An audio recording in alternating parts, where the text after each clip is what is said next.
How to remove iPhone hotspot password. To get started, first of all go ahead and open up the Settings application on your phone. Once you're here, tap on Personal Hotspot. Inside the Personal Hotspot menu, tap on Wi-Fi password.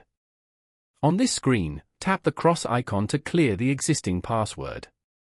Then, type in your new password.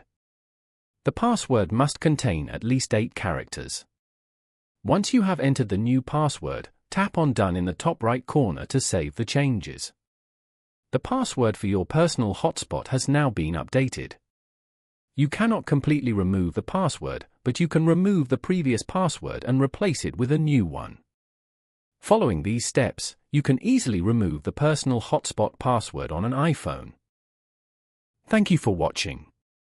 Please leave a like if this tutorial helped you, or leave a comment below if you have any questions related to the video.